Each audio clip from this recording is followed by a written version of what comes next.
Rollins à la mise en jeu devant Lucas Véro. Véro l'emporte. Brunet, harcelé par Roy qui lui subtilise la rondelle.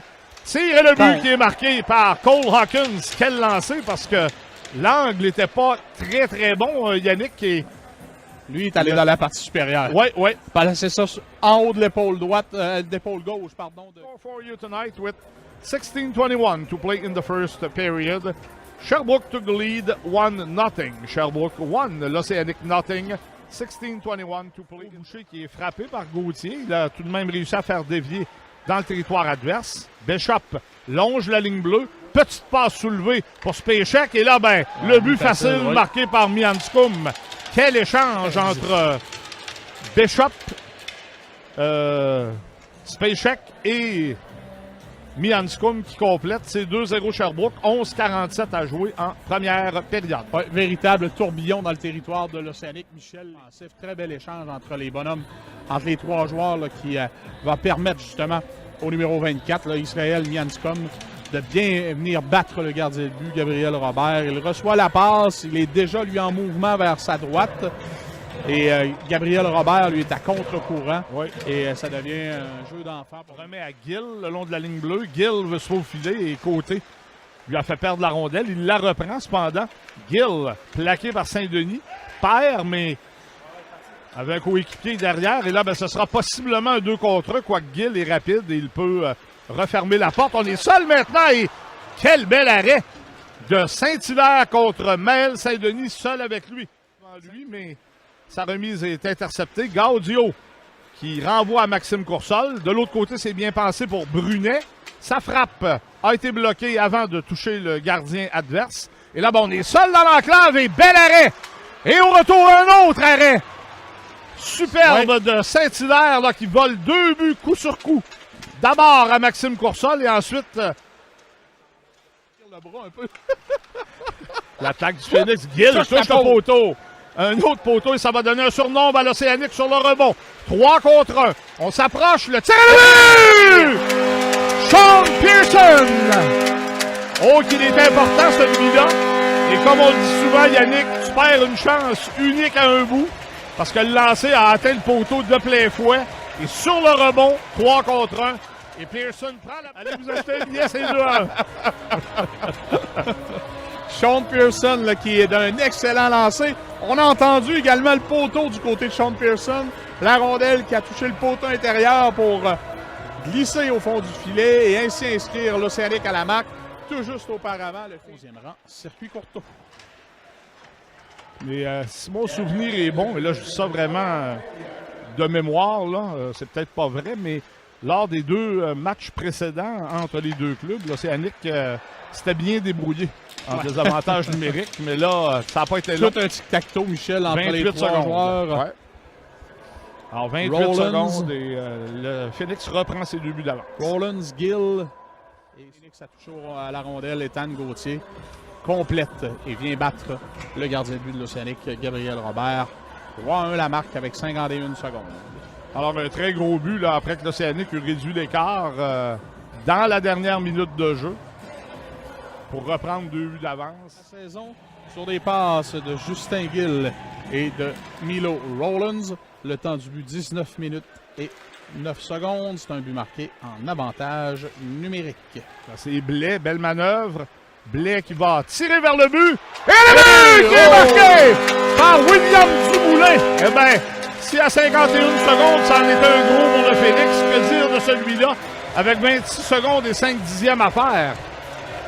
Oui, à 19:34, l'Océanic parvient à pousser la rondelle au fond du filet et ainsi ramener l'écart à un seul but avec 26 secondes et 5 dixièmes à faire en première période.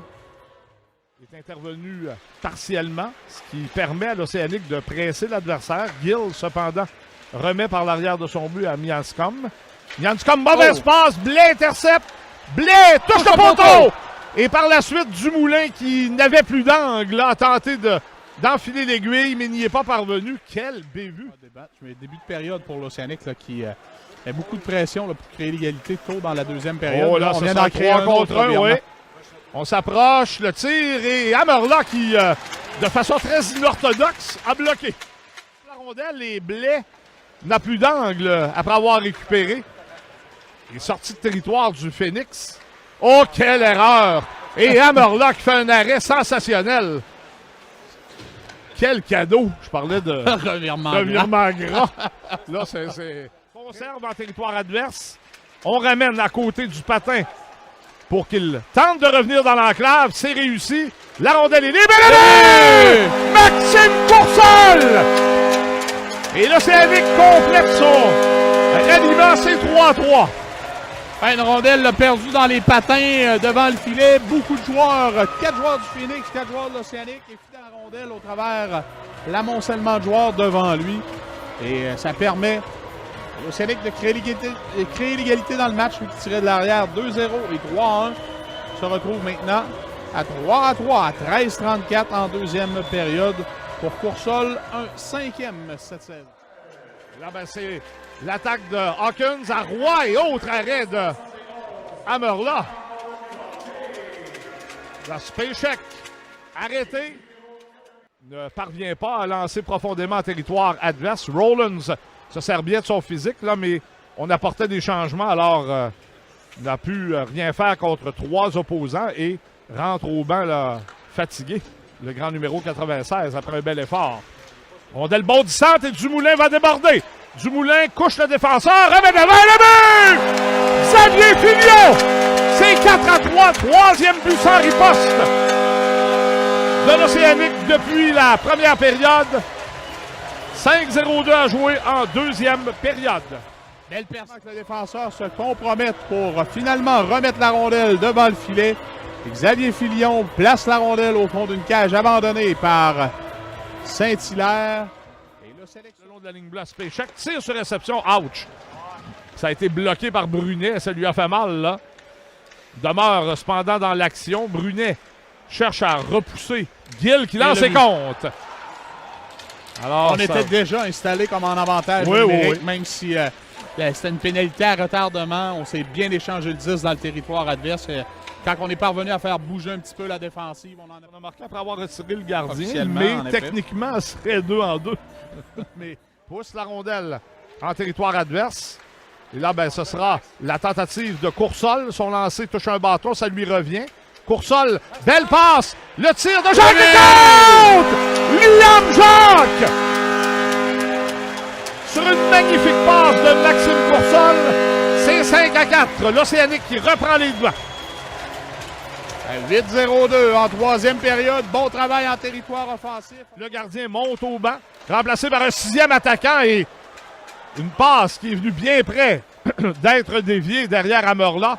Rollins battu par Brunet et encore un dégagement qui touche le bâton, mais cette fois, Spacek a fait dévier involontairement dans son filet. Le tir, je crois, aurait raté la cible. Ça aurait été un dégagement refusé. Mais il restait 5 secondes et 8 dixièmes et Spacek était le joueur le plus près. Alors...